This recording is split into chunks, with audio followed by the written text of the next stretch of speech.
The night is heavy with silence. In the cane fields of Saint-Domingue, torches flicker against the black sky, casting long shadows on the earth soaked with centuries of sweat and blood. You hear the whisper of drums, a secret rhythm pulsing through the darkness. It is not a dance, it is a call to war. For more than a century, this island had been the jewel of the French Empire. Sugar, coffee, and wealth flowed endlessly to Europe, but that fortune was bought with chains. 500,000 enslaved men and women labored in the fields, crushed beneath whips, branded like cattle, worked to death by the thousands each year. They were seen as property, less than human, disposable in the name of profit. But in 1791, the world's most feared nightmare came alive. The enslaved fought back. Armed with nothing but machetes, fire, and unbreakable will, they rose against their masters. A rebellion that began in whispers and hidden gatherings would grow into the greatest slave uprising in history, one that would shatter empires, terrify nations, and rewrite the meaning of freedom itself. This is not just a story of blood and chains. It is a story of courage, betrayal, and revolution. The Haitian Revolution, the night the enslaved lit a fire that no empire could ever put out. Prologue: the island of chains, the sun burns overhead. The cane fields stretch endlessly, sharp green blades slicing at your arms as you bend to cut. Sweat drips into open wounds where the whip has already kissed your back. Your hands ache, blistered and torn, but there is no rest, there is no tomorrow.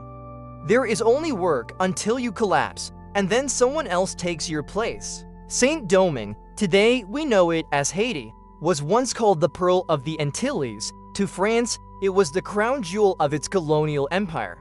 In the 18th century, this island supplied half of all the sugar and coffee consumed in Europe. Parisian aristocrats sipped its coffee in gilded salons.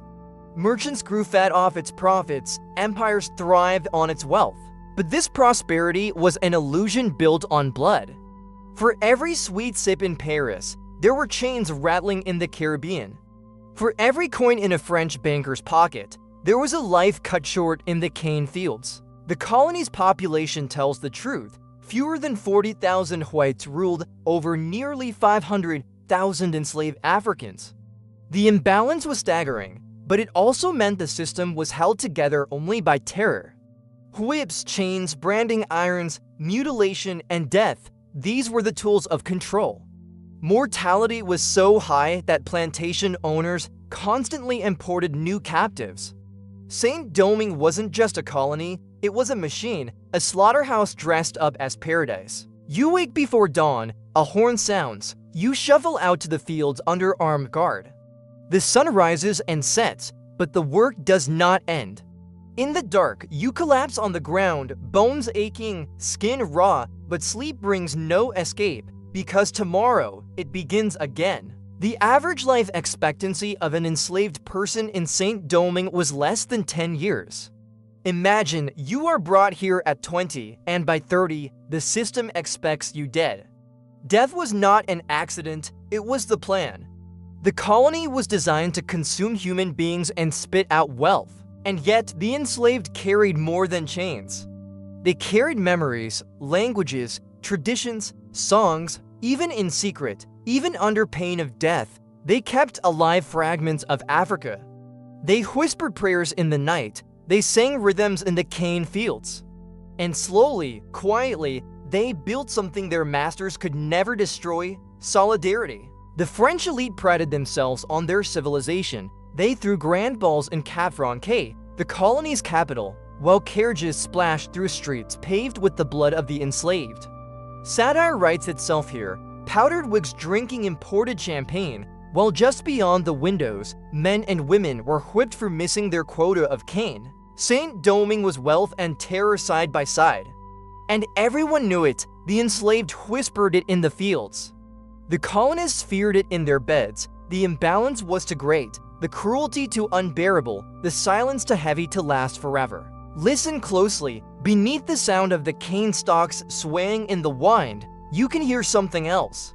A murmur, a heartbeat, a promise whispered across the island. This cannot last. the chains will break, the fire will come. This is the soil in which rebellion took root. A land drenched in sugar, sweat, and blood. A paradise for empires, a hell for those in chains. And in 1791, from this crucible of suffering, the enslaved would rise. Not with permission, not with mercy, but with fury, the fury of generations denied their humanity. The world called Saint-Domingue the Pearl, but the enslaved had another name for it, the Island of Chains. Chapter 2, The Spark of Rebellion, Bois Caïman. The rain begins as a whisper, first, a drizzle, then a storm. Thunder rolls through the mountains of the north. In a clearing deep in the forest, torches hiss in the downpour, their flames fighting against the wind. Men and women gather in silence. Their bodies are scarred, their eyes burning with something stronger than fear. Tonight, they are not workers. Tonight, they are not property. Tonight, they are a people about to claim back their fire. In August 1791, hundreds of enslaved Africans crept into the woods near a place called Bois Caïman. To the French planters, this was forbidden. To the enslaved, it was salvation. It was here that whispers of rebellion became a vow. At the center of the gathering stood Dutty Boukman, a towering figure with a voice like thunder. A Vodou priest, once enslaved, now a leader in spirit and will. Around him, the people waited, men hardened by years in the cane fields, women whose children had been sold away, young boys already bent under chains. They waited not for comfort, but for courage. The ceremony was both ritual and revolution. Vodou, a faith born from African traditions blended with the New World, was more than religion. It was resistance. It preserved identity, language, and memory that slavery tried to erase. At Bois Caïman, it became the fire that would ignite a war. Boukman's prayer tore through the storm. The God of the whites calls for crime, but our God calls us to vengeance.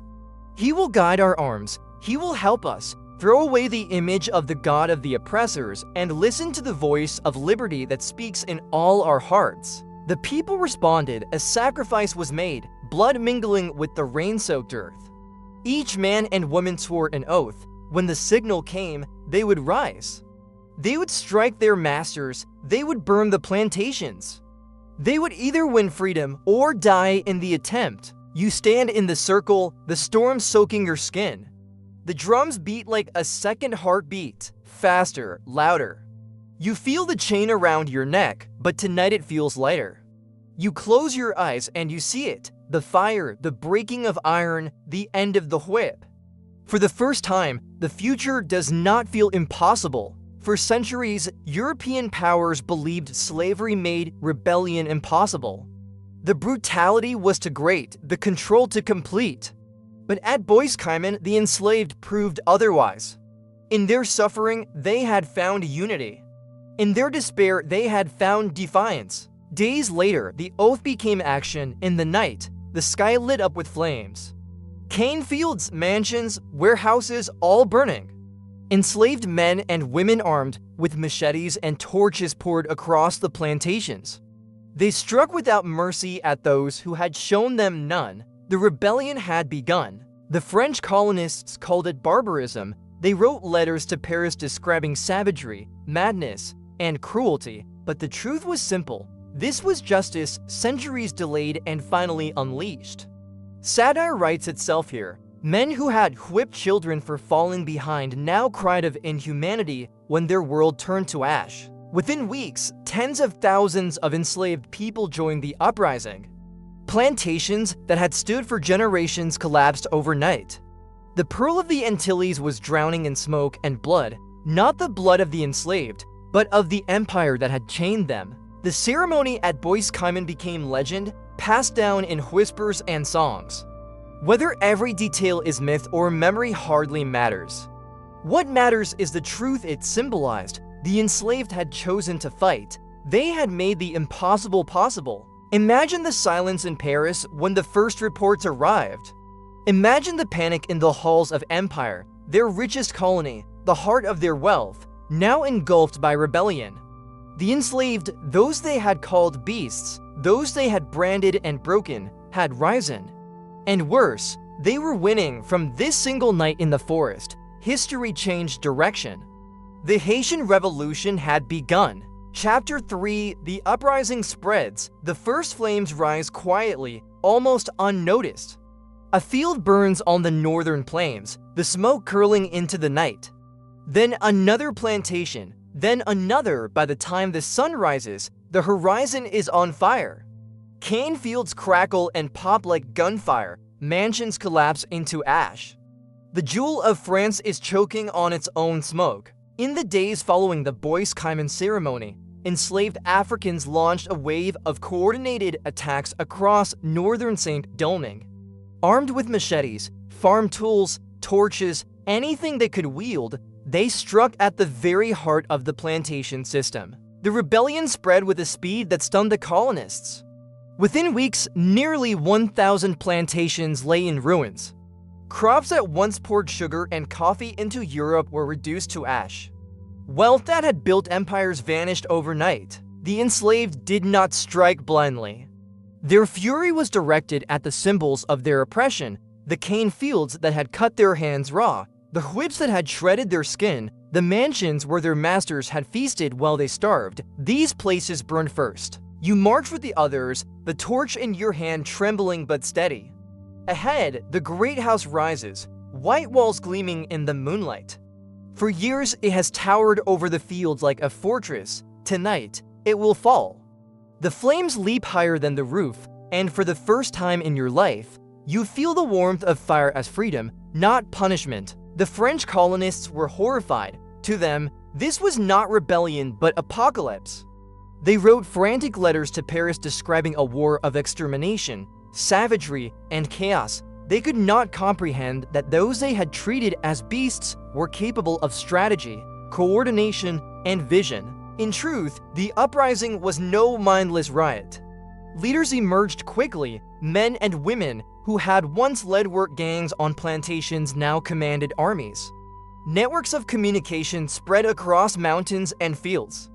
The enslaved, long underestimated, proved to be disciplined, determined, and utterly relentless. By September 1791, tens of thousands had risen in arms. Entire regions were under rebel control. The colonists huddled in fortified towns, terrified that every shadow carried fire. The violence was brutal, but it was also inevitable. For generations, cruelty had been the language of the plantation. Now the enslaved spoke it back. Plantation owners who had overseen torture, mutilation, and execution found themselves facing the same.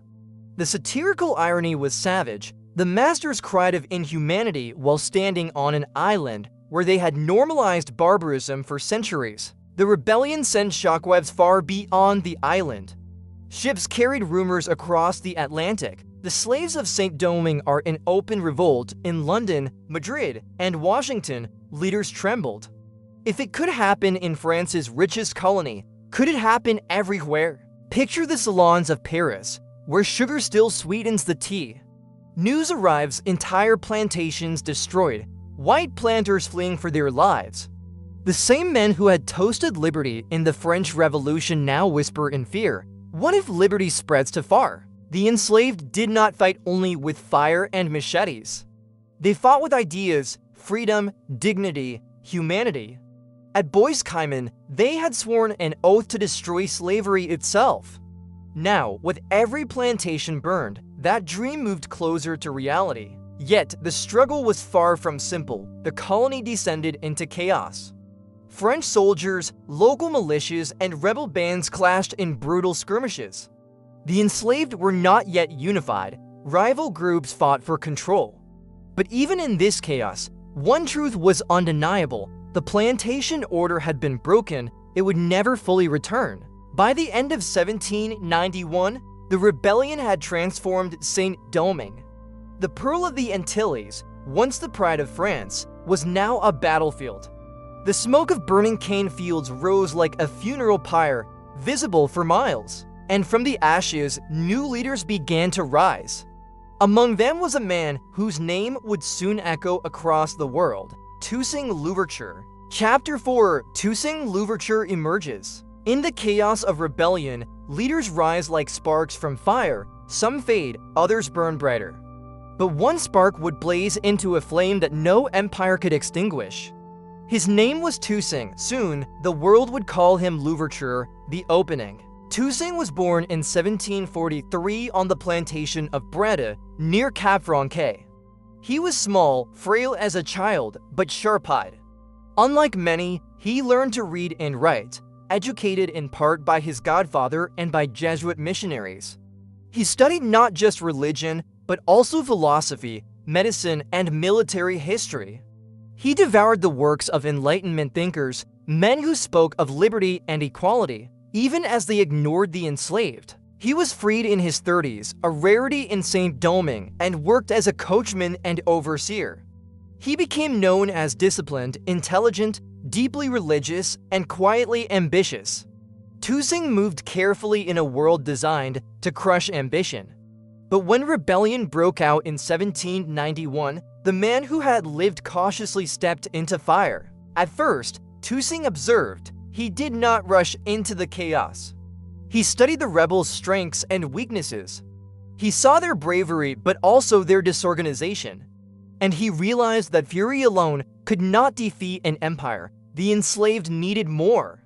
They needed structure, they needed strategy. You stand with Toussaint as he surveys a battlefield, burned fields, scattered bodies, smoke drifting into the horizon. He says little, but you feel his gaze cutting through the chaos. Where others see only destruction, he sees possibility. Where others see a revolt, he sees a revolution. By 1793, Toussaint had emerged as a commander. He proved a master of guerrilla warfare, striking with speed, vanishing into mountains, turning the terrain itself into an ally. His men called him a father, his enemies called him a ghost. But Toussaint was not only a warrior, he was a strategist who understood politics as well as battle. He played empires against each other, at times allying with the Spanish, at times with the French, always with one goal: freedom for the enslaved. His army grew. What had begun as bands of rebels became a disciplined force. He trained them with military precision. Former slaves who had known only cane knives now carried muskets, drilled like European soldiers, but with a fire no empire could match. By 1794, the French Revolution itself had shaken Paris. The National Convention, desperate and radical, abolished slavery in all French colonies. Toussaint seized the moment. He aligned with revolutionary France, turning his army into an official force of liberty. With them, he drove out Spanish troops and crushed rival factions. The French planters sneered at the idea of a black general commanding armies. They laughed until he beat them. They dismissed him until he conquered them. They scorned him until he outmaneuvered them again and again.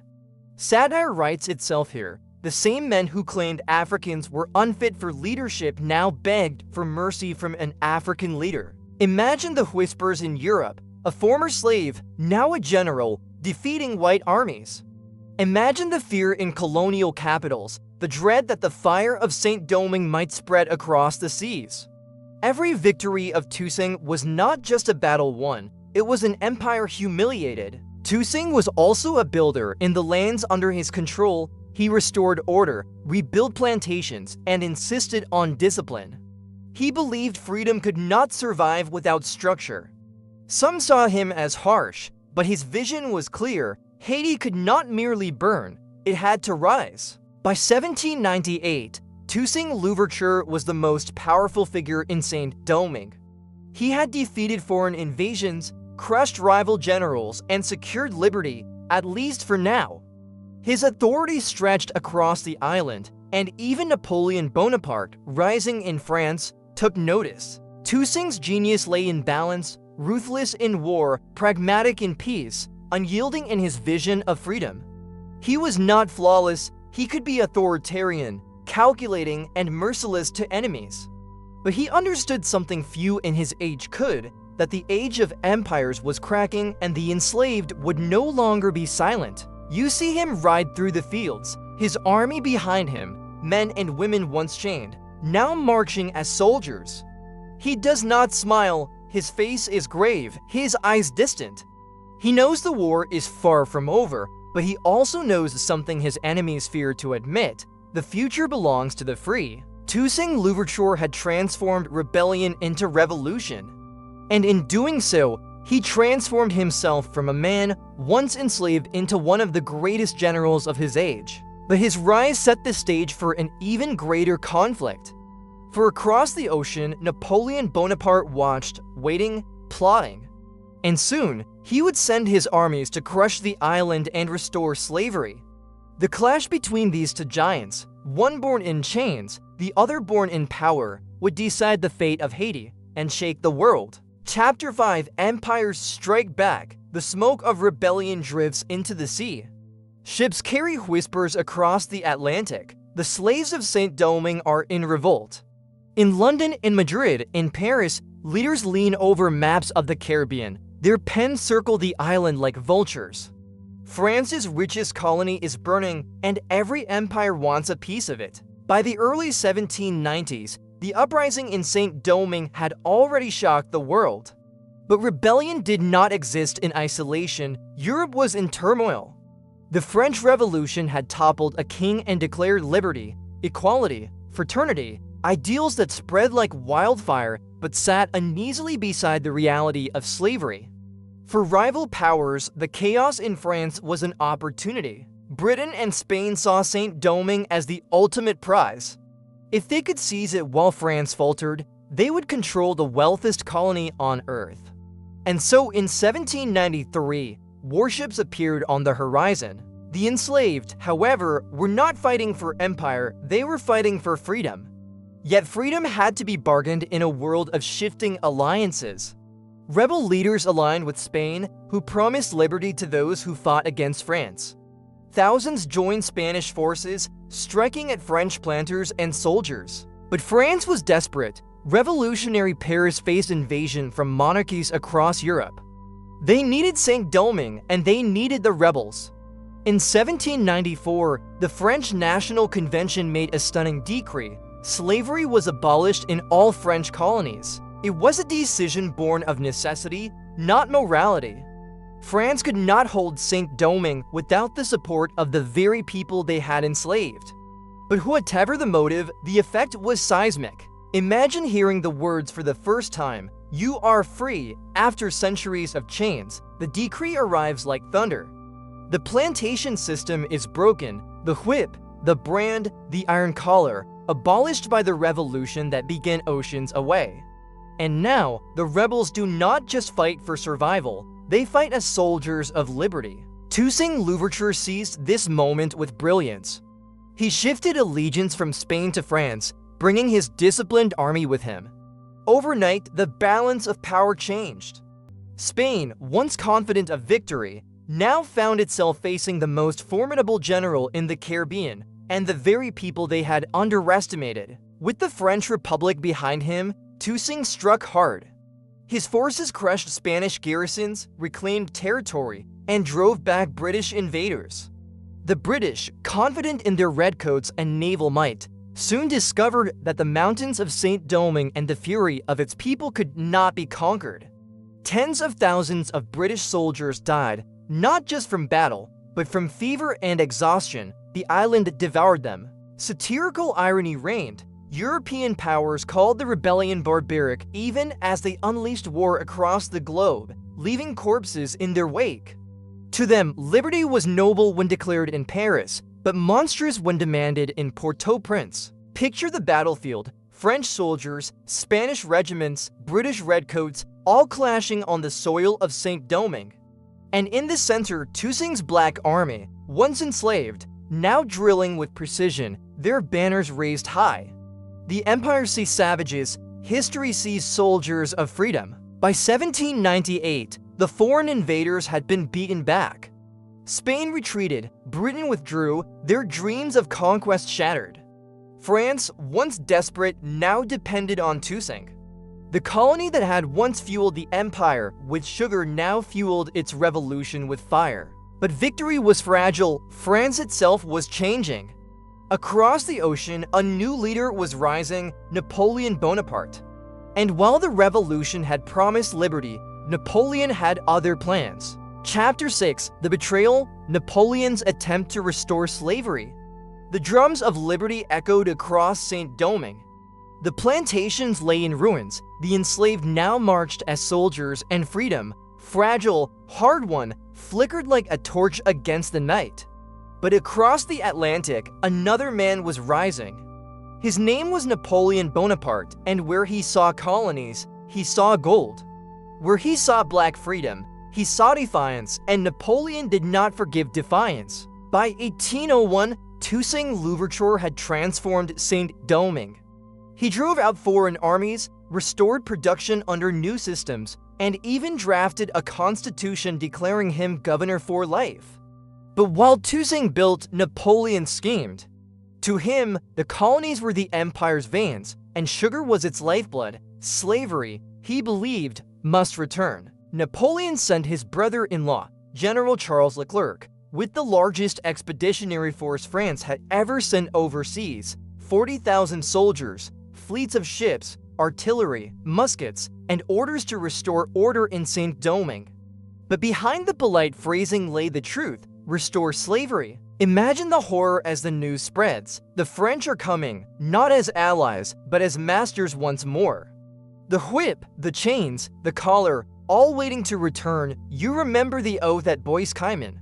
You swore to never kneel again, and now the empire tests that vow. At first, Toussaint sought negotiation. He hoped Napoleon's revolution still meant liberty. But the illusion shattered quickly. French officers whispered of new chains. Rumors of slavery's restoration swept the island. Fear turned to rage. The war that followed was one of the most brutal in history. It was not just a war of armies, it was a war of annihilation. The French committed massacres, burning villages, slaughtering civilians, drowning prisoners at sea. They sought to terrorize the people back into submission. But the people of Saint-Domingue had lived too long under terror. They fought back with scorched earth tactics, burning fields so invaders would starve, striking from mountains, ambushing convoys, vanishing into forests. The land itself became a weapon. The French had numbers, muskets, and cannon. But the Haitians had something stronger. They were fighting for survival. For them, defeat meant chains. Victory meant freedom. There was no middle ground. You march at night through the mountains. The air stinks of smoke and blood. Behind you, the villages are ash. Ahead, French patrols stumble in the dark, their boots sinking in mud. They curse the fever that eats their men alive. They curse the mountains that hide their enemies. And still, you move unseen, unbroken, unstoppable. Disease became a silent ally. Yellow fever tore through French ranks, killing more soldiers than bullets. Tens of thousands died, their bodies left to rot under Caribbean suns. Leclerc himself fell ill and died, leaving chaos among the French command. Meanwhile, Toussaint was betrayed. Captured under the false promise of negotiation, he was shipped to France in chains, a cruel irony for the man who had broken them. Imprisoned in a freezing cell in the Jura Mountains, he died in 1803. His last words were said to echo, "In overthrowing me, you have only cut down the trunk of the tree of liberty. Its roots are deep, and they will spring up again." And they did. Leadership passed to Jean-Jacques Dessalines, Toussaint's lieutenant. If Toussaint was the strategist, Dessalines was the avenger. Ruthless, uncompromising, burning with fury, he took command of the fight. Under him, the revolution became total war. Napoleon's dream of restoring slavery collapsed in blood and fever. His armies, once proud, were broken.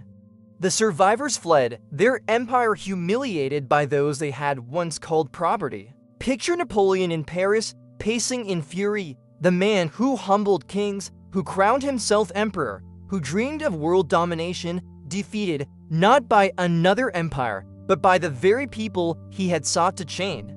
For all his cannons and conquests, he could not conquer Haiti. The betrayal had failed, but the war was not yet over. With Toussaint gone and Dessalines leading, the final chapter of the revolution was about to begin, a chapter written in fire, fury, and victory. Chapter 7, the final war for independence. The drums are silent now. Not because the music has stopped, but because the time for ceremony has passed. This is no longer a prayer, no longer an oath. This is war, final, merciless, and absolute. With Toussaint Louverture captured and shipped to France in 1802, many believed the revolution would die. Napoleon thought the tree of liberty had been cut down. But Toussaint's prophecy held true. The roots ran too deep. From those roots rose Jean-Jacques Dessalines. Where Toussaint was cautious, Dessalines was relentless. He carried the scars of slavery not just on his body, but in his heart. For him, there could be no compromise, no peace, no return to chains. Under his command, the revolution became a firestorm. The French, still reeling from disease and losses, found themselves facing a leader who fought with the fury of vengeance. Dessalines wielded scorched earth tactics even more ruthlessly than Toussaint. Fields were burned so invaders would starve, roads were cut off. Villages emptied overnight, denying the French any supplies. The land itself became a trap. You march behind Dessalines. His voice carries through the ranks, sharp as steel, liberty or death. There is no middle ground. You see it in the eyes of your comrades, hollow from hunger, burning with defiance. You know the cost, but you also know the choice, freedom or chains forever. The war reached its climax in November 1803 at the Battle of Vertières. It was one of the most decisive confrontations in the history of the Americas. French forces, commanded by General Rochambeau, faced Dessalines' army, men and women once enslaved, now soldiers of freedom. The battle was brutal, French cannons thundered, musket fire cracked through smoke and rain. But the Haitian forces pressed forward, wave after wave, their cries of liberty drowning out the roar of guns. Rochambeau's army fought desperately, but the fever, the hunger, and the unbreakable will of the Haitians crushed them. By nightfall, the French line broke. The once proud soldiers of Napoleon fled before an army they had dismissed as savages. The soil of Vertières was soaked with blood, but it was not the blood of slaves, it was the blood of empire. Imagine the silence that follows a cannon's last roar. The battlefield lies smoking, bodies strewn across the mud. You look around and realize the French are gone. The masters have fallen, the whip is broken. For the first time in centuries, the chains lie shattered at your feet. In January 1804, Dessalines declared what had once been unthinkable, the independence of Haiti. The island, once Saint-Domingue, once the pearl of the Antilles, was reborn. It was no longer the engine of empire, it was a nation of the free. Haiti became the first black republic in history, the only state ever born from a successful slave revolt.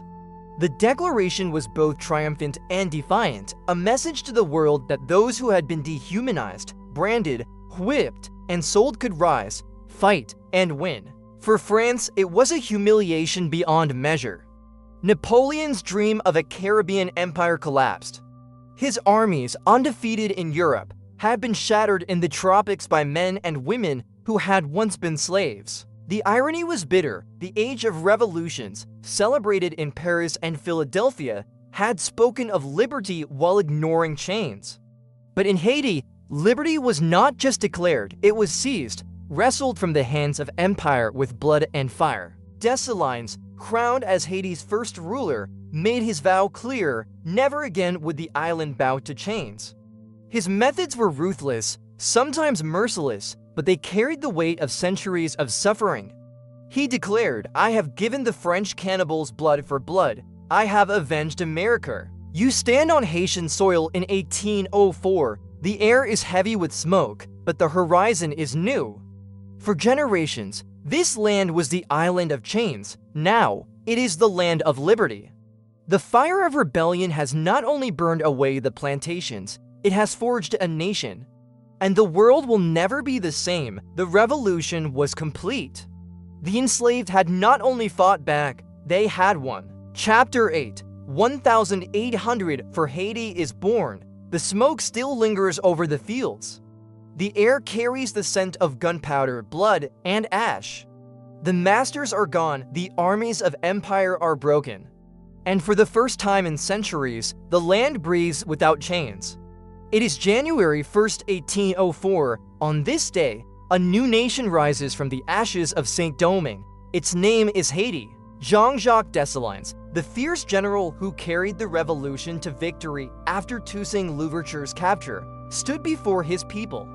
He had fought as a slave, as a soldier, as a rebel, and now as a liberator. His voice thundered, "Independence or death. Let these be our rallying cry." With these words, Dessalines declared the birth of Haiti, the first black republic in the world, the second independent nation in the Americas after the United States, and the only state in history forged from a successful slave revolt. The symbolism was profound. The very people Europe had branded as property, beasts of burden, less than human, had not only defeated the mightiest armies of their age, but established a nation of their own. The name Haiti itself came from the language of the island's original Taino inhabitants, a deliberate rejection of the colonial name Saint-Domingue. You stand among the crowd, listening to Dessalines' words. The air is heavy with silence, then bursts into cries, "Liberty, independence!" Tears cut through the dirt on faces hardened by years of suffering.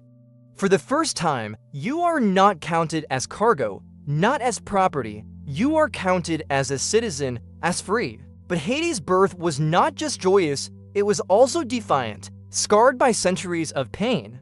Dessalines made it clear, the revolution was not only against France, but against the very idea of slavery itself. He vowed that never again would Haitians be enslaved, and never again would the island bow to foreign masters. The Declaration of Independence was both celebration and warning. It proclaimed liberty but also carried vengeance. Dessalines spoke of justice for centuries of brutality, of blood answering blood. For him, Haiti's survival depended on ensuring that the chains could never return. In the eyes of Europe and the United States, Haiti's independence was an earthquake. A black republic, born from rebellion, stood as a living contradiction to the racist ideology of the age.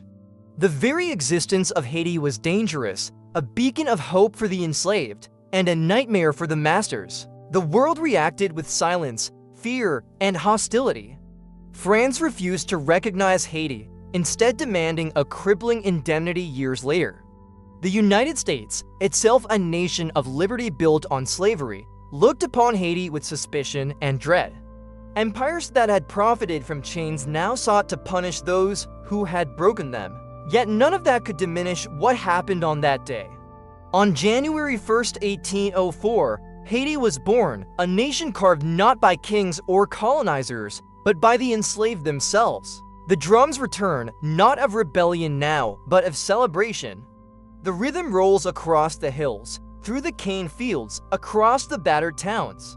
It is the sound of survival, of victory, of a people who refuse to die. The island of chains is no more. In its place stands Haiti, the land of the free. Chapter 9, The World's Reaction and Haiti's Punishment. The cannons are silent, the battles are over. Haiti stands battered but free, yet beyond the island, in the halls of Europe and America, whispers turn to schemes.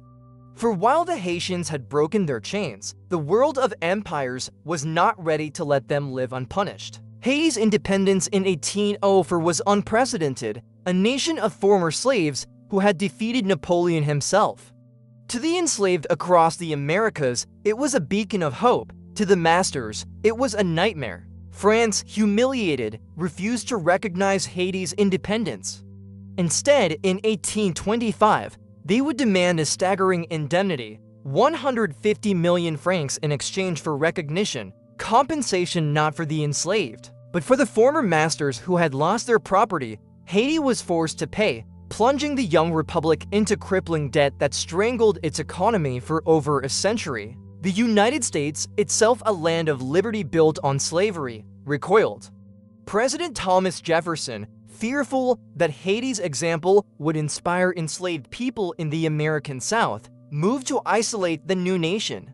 Trade restrictions were imposed, recognition withheld until 1862, the middle of the U.S. Civil War. Britain, Spain, and other powers also shunned Haiti, their silence thick with hypocrisy.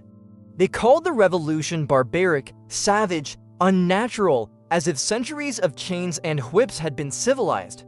The satirical irony could not be sharper. The same nations that preached liberty recoiled in horror when black men and women claimed it for themselves. Imagine standing in Port-au-Prince as ships leave the harbor, empty of allies, empty of goods. The island is free but alone. The price of liberty is not just blood, but isolation. Within Haiti, Dessalines tried to forge unity from ashes. He redistributed land, sought to defend independence, and proclaimed the equality of all Haitians. But the scars of slavery and war ran deep. The nation was free yet surrounded by enemies, strangled by debt, and forced to live under the constant threat of invasion. Still, Haiti endured. It became a symbol feared by oppressors, celebrated by the oppressed. Across the Americas, whispers of Haiti spread. They fought. They won. Enslaved people carried its story as a weapon of hope. Abolitionists hailed it as proof that freedom was possible. And yet, the punishment was relentless. Haiti's isolation was not accidental, it was deliberate. The great powers wanted an example made. They wanted the world to see, if you break your chains, you will pay in blood, in gold, in silence. But Haiti's existence itself was defiance. Every cane stalk that grew without a whip, every drum that beat in freedom, every child born a citizen instead of a slave, all of it mocked the empires that had tried to erase them. The world's reaction revealed a darker truth. Slavery was not just a system of chains, but of wealth, of power, of fear. Haiti had shattered the chains, but the world would spend generations trying to forge new ones. And yet, the nation survived. Against isolation, against debt, against betrayal, Haiti remained. Its revolution, though punished, could never be erased. Chapter 10: Legacy of 1791. The fires of 1791 have long since burned out. The drums of Bois Caïman are silent. The heroes who fought, who bled, who dreamed of freedom have returned to the earth. And yet, their voices remain. Their revolution did not end with victory. Its legacy continues, whispered across centuries. The Haitian Revolution was more than a war, it was a rebuke to the world. It proved that slavery was not eternal, that empires could be defeated, that people who had been treated as less than human could seize history with their own hands. It inspired enslaved people across the Americas. In the plantations of the South, whispers of Haiti carried in the night. They fought. They won in Brazil and Cuba, in Jamaica. The example of Haiti haunted the masters and fueled the hopes of the enslaved. Abolitionist movements across Europe and America looked to Haiti as proof that liberty was not just a philosophy, but a reality. One wrestled from chains. The world tried to punish Haiti into silence. Debt, isolation, poverty, all were weapons used to erase the example of 1791. Yet, despite everything, Haiti endured. Its existence alone remained a thorn in the side of empire. You walk today through the streets of Port-au-Prince. The scars of history are everywhere, in the faces, in the walls, in the struggles that continue. But so too is the spirit of defiance. Every song, every dance, every heartbeat is a reminder. The people of Haiti are still here. The revolution also forced the world to confront its hypocrisy. The United States, a nation of liberty, recoiled in fear from Haiti. France, preaching equality, demanded payment from the very people it had enslaved. Britain, the so-called Empire of Progress, sought to strangle Haiti's trade. The revolution revealed that the chains of slavery were not just iron, they were greed, profit, and power. And yet, Haiti's defiance endures. Its revolution remains the only successful slave revolt in human history, the first Black Republic, a nation born not of conquest, but of liberation. The lesson of Haiti is not comfortable, it is not polite. It does not fit neatly into textbooks or speeches. The lesson of Haiti is this: freedom is never given, it is taken.